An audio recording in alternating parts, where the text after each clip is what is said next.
Barcelona is a city pulsing with life. It's a feast for the senses, where tradition and modernity collide in a symphony of culture and creativity, where the surreal meets the hustle and bustle of daily life, inviting you to explore every corner with an open mind and a hungry heart.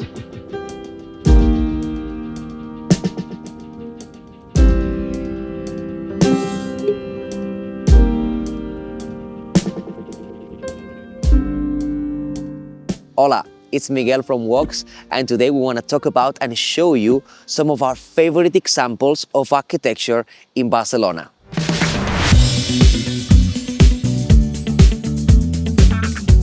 It is quite likely that if you have heard about Barcelona's architecture, you have heard about one very famous architect, Antoni Gaudí.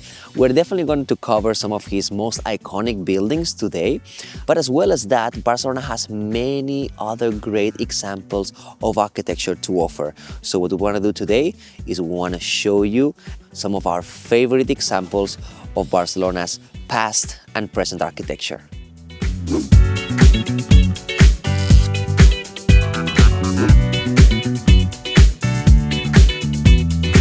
We cannot really talk about architecture in Barcelona without talking about Antoni Gaudí, arguably the most famous architect in the Catalan Art Nouveau movement, or the Modernisme Català. We find ourselves in one of his absolute top locations, the Parc Güell, possibly the most famous failed urbanistic project in history. Parc Güell was originally planned as a high-end residential development. However, after financial troubles, the project collapsed, eventually becoming a public park and a beloved symbol of Barcelona's cultural heritage. One of my absolute favorite parts about the Parc Güell is how Gaudí tried to integrate his architecture into nature, or nature into his architecture. And a great example of that is exactly where we are. If you look just above and around me, you can actually see this very famous arch that Gaudí used a lot throughout his architecture in many of his sites, the Catenari Arch, which in this case is slightly tilted outside to support the weight of the road and the mountain in it.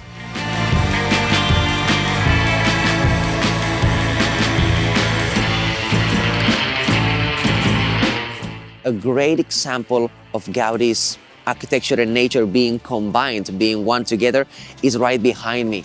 This tree right here was actually here already when Gaudí designed the Parc Güell, and it's a great example of how nature and architecture kind of combine together. Maybe other architects would have chopped it, but not Gaudí.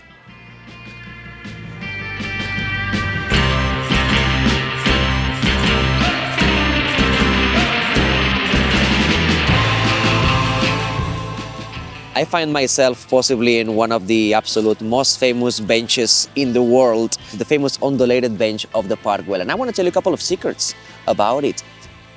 This mosaic work is what Gaudí called in Catalan trencadís. Trencar in Catalan means to break, and it's because he would use broken tiles or break tiles to decorate and make these shapes. But do you know mostly why? It's actually because he loved having organic shapes in his designs. So this is actually a very ergonomic and very comfortable bench to sit, even though at first sight it may not look like it. And I want to show you one more curiosity about it. Gaudí designed a drainage system for the bench. So in case you sat here when it was raining, the water would actually flow out of the bench through these drainage holes and even out, down from those gargoyle-like heads.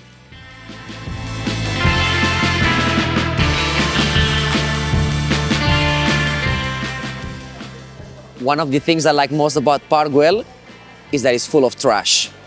I really mean that. Gaudí used recycled materials and leftovers to basically decorate parts of the park itself. Just look above me.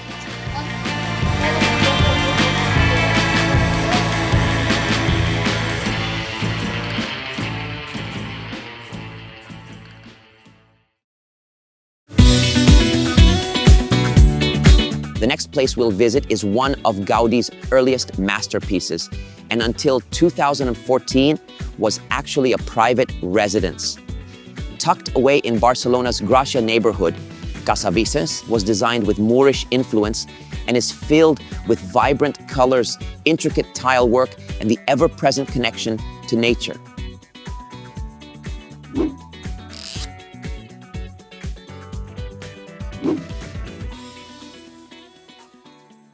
Pues Casa Vicens es la primera casa que realizó Antoni Gaudí entre 1883 y 1885. Apenas tenía 30 años. Es una casa súper importante en su trayectoria porque es donde desarrolla su inigualable talento, que luego se desarrolla en el modernismo, que eclosiona 20 años más tarde. Entonces, Casa Vicens se considera la primera casa del modernismo, a nivel europeo incluso. Es una casa que realizó para un corredor de cambio y bolsa, para el señor Manel Vicens i Muntaner. Se acabó de construir en 1885 y 10 años más tarde acaba muriendo, entonces vivieron muy poco tiempo.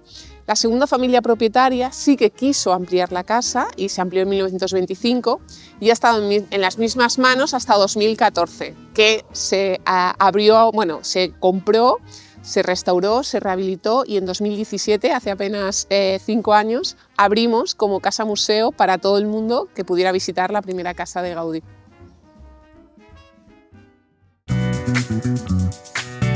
La Sagrada Familia is the pinnacle of Gaudi's genius. Under construction since 1882, it reimagines Gothic traditions with his unmistakable creativity. The intricate facades and soaring towers tell stories of faith, nature, and Gaudi's boundless imagination.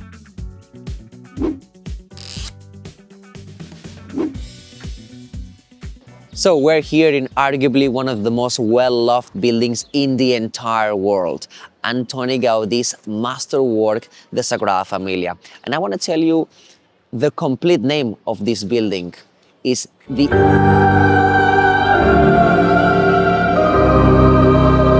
Expiatory Temple Basilica of the Sagrada Familia.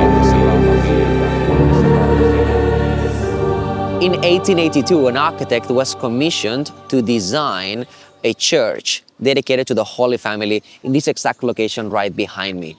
Now, this architect was not Antoni Gaudí. It was a guy called Francisco Paula del Villar that after 1 year working in it, he decided to quit the project for personal reasons. Then Gaudí was the architect to take over this project and redesign it entirely into what we have right behind myself, his greatest masterpiece. When you step inside, it's like walking into a dream. Sunlight streams through stained glass, filling the space with vivid colors. The columns, Gaudi's trees, rise like a stone forest, their intricate details inspired by nature's forms. It's grand yet peaceful, a place that feels alive with spirituality and art. Though unfinished, there's an end in sight. The basilica is set to be completed in 2026, marking 100 years since Gaudi's death, a fitting tribute to the man who gave Barcelona its most iconic masterpiece.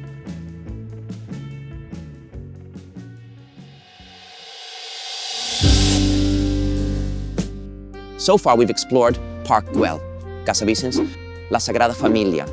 For more Gaudí in Barcelona, we recommend you check out Casa Batlló, famous for its flowing organic design. Casa Milà, known for its undulating stone facade and rooftop sculpture. And Palau Güell, a lesser-known but stunning early Gaudí masterpiece. And yet Barcelona's architectural story doesn't stop with Gaudí. Our next stop is a stunning example of Art Nouveau design.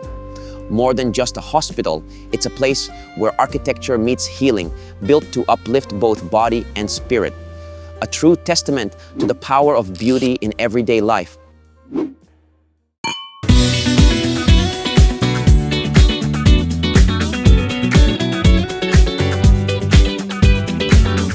So we find ourselves in the Hospital of the Holy Cross and Sant Pau. It actually takes a big part of the city. It takes 9 blocks of the Eixample neighborhood, approximately 300 by 300 meters, and it was a working hospital from its inauguration in 1930 up until very recently, 2009. The neighborhood where we are, the Eixample of Barcelona, is designed in a very rigid, grid-like system. This complex of buildings kind of breaks with that grid system.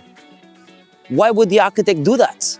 Well, The architect who designed this complex, Lluís Domènech i Montaner, didn't like this grid-like system. So he orientated this complex 45 degrees, so we would have a north-south orientation right here. Some say it's because this way the hospital would receive a lot more air coming from the sea, which would be much better for the ill people in the complex. And some say it's because he didn't like the design of the existing neighborhood here, Eixample, and he wanted to somehow break with it. Today, Sant Pau serves as a museum and cultural center, showcasing its stunning Art Nouveau design alongside its legacy as a hub of care, medicine, and groundbreaking health innovation.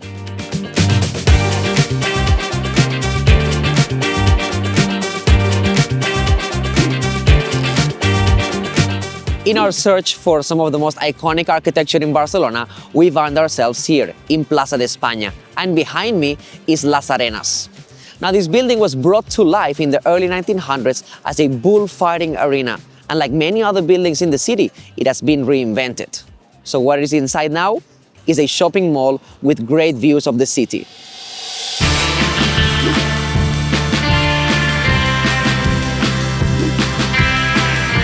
Las Arenas is a striking example of how modern innovation can preserve and repurpose historical architecture. Originally built in 1900, this structure served as a bull ring designed by architect August Font i Carreras in a neo-mudéjar style, a nod to Moorish influences common in late 19th century Spanish architecture. Bullfighting eventually fell out of favor, and by the late 20th century, the arena was no longer in use. Rather than demolish the historic site, it was transformed into a shopping and entertainment complex in 2011. The original facade was preserved and elevated, literally lifted on stilts to create space for the modern structure beneath it. Today, Las Arenas offers panoramic views of the city from its rooftop terrace, alongside retail stores, restaurants, and even a cultural venue. Its adaptive reuse is a testament to Barcelona's commitment to blending old and new, respecting its heritage while embracing contemporary needs.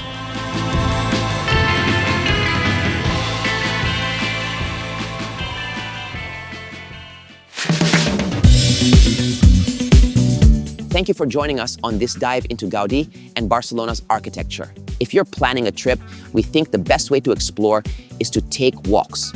We've linked some of our Barcelona Walks tours in the description. Found this video helpful? Let us know in the comments. Share your experiences and don't forget to subscribe for more.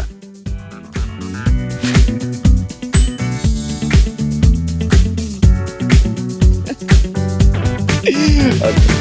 I'll try to rephrase that.